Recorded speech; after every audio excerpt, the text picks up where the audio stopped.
Chief Health Inspector, Mr. Jeet Chand. Surgeon, and he has a mammoth years of experience in medical field, medical team at the moment. His passion to serve the community, especially the. I welcome you to the West. My mother is from Namosa, so I feel like I can welcome you. So I welcome you. Even if you're from the West, because my mother is from the West, I welcome you to the West. And I know a lot of you here that are here today have come either from overseas or also from Suva. So I welcome you to the friendly West, to the burning West, and also they say the West is best. And this morning, we came here in the morning, and a good part of this morning I spent with a very senior doctor in private practice in Nandi, who I went to medical school with. I was 1 year ahead of him, and we had to share the same room for 2 years. And I'm not sure whether he taught me bad things or I taught him bad things. Whatever it is, it worked, because certainly he's the head of the organization that he works in. And his organization was involved in some of the difficult, challenging clinical cases that have come throughout the West. So I shared breakfast with him this morning. And I think it's important when we come to meetings such as this, is to develop our networks and our friendship. Because later on in life, for most of you who still have a long career ahead of you, you will need that friendship and that network and that collegiality wherever you are, whether you've been in the region, whether within government service, or even if you're working in government and looking outside of government for support. And it's always nice to be able to connect and keep the friendship. There's a Fijian saying that says that, when I say, quote in Itoki, it says, which means in English that relationship is something to work on. So I think it's important that as you connect over the next few days, and as you leave, that you continue to work on that relationship that you develop with one another. And don't just meet in 10 years' time and say, oh, remember we met at that time at Novotel. But continue to action that relationship that you have, because you will find that one day that relationship will also help you in a very big way. Dr. Adam Motsiri from the World Health Organization, Mrs. Maisia Naturana, from the Customs Organization, Detective Superintendent Glenn Fisher from the Australian Federal Police, Detective Inspector Paul Hampton from New Zealand Police, Kia ora. Should have come on Saturday. It was a good game. We had the aftermatch at the my good friend, His Excellency, the New Zealand High Commissioner's residence. It was also, we had the boys from Fiji singing a few songs, and we had the Maori All Blacks doing a haka. So it was good to actually see that we were sharing something that's very, very passionate about. One of the things that I was asked, where did the haka start, or the video start? When I look at, did a bit of research, it started in 1939, I think, in Fiji's tour of New Zealand. When Fiji performed the Vibi, then the Maori All Blacks performed the haka for the first time. So it's nice to actually see it being displayed in Suva, and reminded of the great friendship of the countries such as Australia, New Zealand, and with Fiji. Ms. Diana Murisau, Mackenzie International Center for Law and Cancer. Representatives from the Fiji Police Force, I welcome you. The representatives from the Fiji Revenue and Customs Services, representatives from Post Fiji, and our staff from the Ministry of Health and Medical Services. Thank you for the invitation to open this multi-sectoral workshop on strengthening tobacco control and enforcement. WHO states that tobacco alone is responsible for 8 million deaths, 7 million of them direct deaths, and 1.2 million indirect deaths through passive smoking. So active smokers, about 7 million, and passive smoking, about 1.2 million.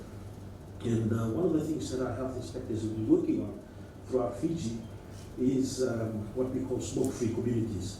So encouraging communities such as the community hall not to have smoking in those areas, because certainly, as you know, being in the islands, we are expected to have community functions in the community hall, and active and passive smoking happens in this community hall. The sharing of cigarettes, for example. So this is a project that I'm very passionate about, because to me it is the beginnings of the ending of smoking for some of our Fijians. Tobacco epidemic is one of the largest public health threats in the world today, and the use is a leading cause of NCDs such as heart disease, cancer, and results in significant healthcare costs that imposes considerable burden on the health system. The total cost of healthcare attributable to smoking-related diseases in the Western Pacific region is estimated about 2.6% of the GDP in 9 of the countries that are, and there are 15 of the countries that have been studied, which is worrying. 2.6% of the GDP. That figure directly signifies the amount of work that is needed to be done by the Ministries of Health and Medical Services. But we are not alone, and that's why we have this multi-sectorial meeting, because we need your support to help us in tackling the effect of tobacco smoking and tobacco use. It's also a great threat to the economy, as global data indicates an alarming majority of deaths in developing countries across the earth happen within the economically productive age bracket of 30 to 69 years. And one thing that's very important in medicine, and I want to share with you today, is the aim of medical treatment, or the aim of surgical treatment. Back in the days, was about being able to save lives so that they have quantity of life. Nowadays, it's about saving lives so that we not only have quantity of life, but also quality of life. And that, I think, is very important to understand. So you can imagine somebody who's about 34 or 6 or 45, who's in his productive years of life, and is now being hit by the effects of cigarette smoking. Not only is their quantity of life limited, but their quality of life. And in the Pacific and around the world, somebody who's about 45 and in his or her profession is reaching an area where they become an expert in their particular field. So you can also see that that expertise is also lost. So the economy does suffer because of the loss of that expertise. The economy suffers because of lack of time or loss of time at work. The economy does suffer because that person is no longer available to be able to offer advice and mentoring to those who are coming underneath them. The former director of WHO, Dr. Margaret Chan, recounted her efforts towards tobacco control around the region and says that at that time, it probably cost the global economy 1.4 trillion annually in healthcare expenditure.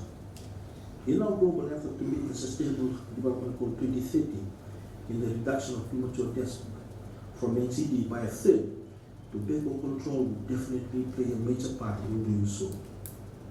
And the World Customs Organization estimates an average of 1 in 10 cigarettes and tobacco products consumed globally is illicit. The illicit market is supported by various players, ranging from the street peddlers to organized criminal networks and the other illicit trafficking. And our health protection officers are also enforcement officers. And recently I've seen scenarios where they've been taking people to court who they've been able to see have obviously broken the law in respect to this. Tax avoidance and tax evasion undermine the effectiveness of tobacco control policies. The activities range from legal actions such as purchasing tobacco products from lower tax jurisdictions to illegal ones such as smuggling, illegal manufacturing and counterfeiting. The WHO protocol to eliminate illicit trade in tobacco products was developed and adopted in 2012 to counter the growing international illicit trade in tobacco products. Fiji has experienced an increase in illicit trade from the sale of single cigarette rolls. And I remember it used to be 7 cents, then it became 9 cents, then 10 cents, then 11 cents, then 12 cents, then 20 cents. What is it now? $1. So you can see it's a growing trade. And you see emergence of tobacco products such as shisha tobacco and other products such as e-cigarettes that are ashore. Tobacco for chewing has also entered through Fiji through our ports, entry and core agencies, and we have seen an increased number of counterfeit and other tobacco which does not meet the requirements of Fiji's law. The government of Fiji, through the Ministry of Health and Medical Services, ratified the protocol to eliminate illicit trade in tobacco products on the 24th of April 2019. And the protocol will enable the Ministry of Health and Medical Services to promote cross-sectional information trading, sharing, and information and enforcement against illicit tobacco trade.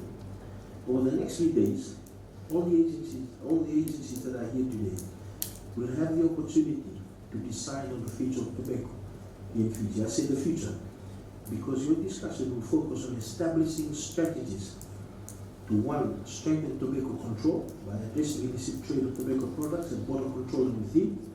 Two, have more visibility around the areas of enforcement and prosecution.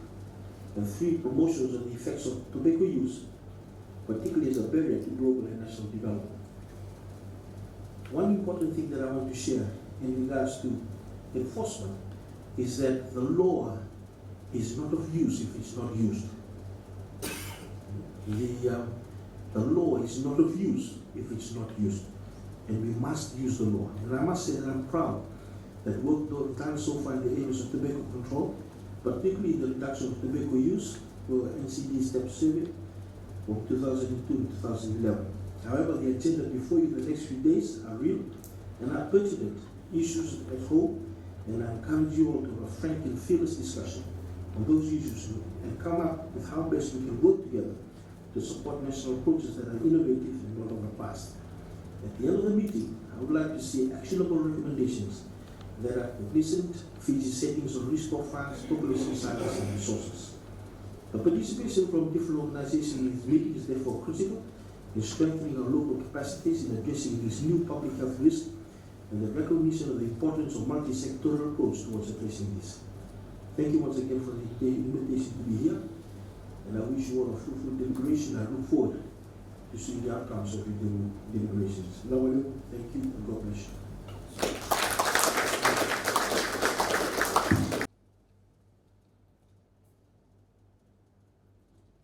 The Chief Guest, Honorable Minister of Health and Medical Services, presents today to strengthen tobacco control and enforcement in Fiji.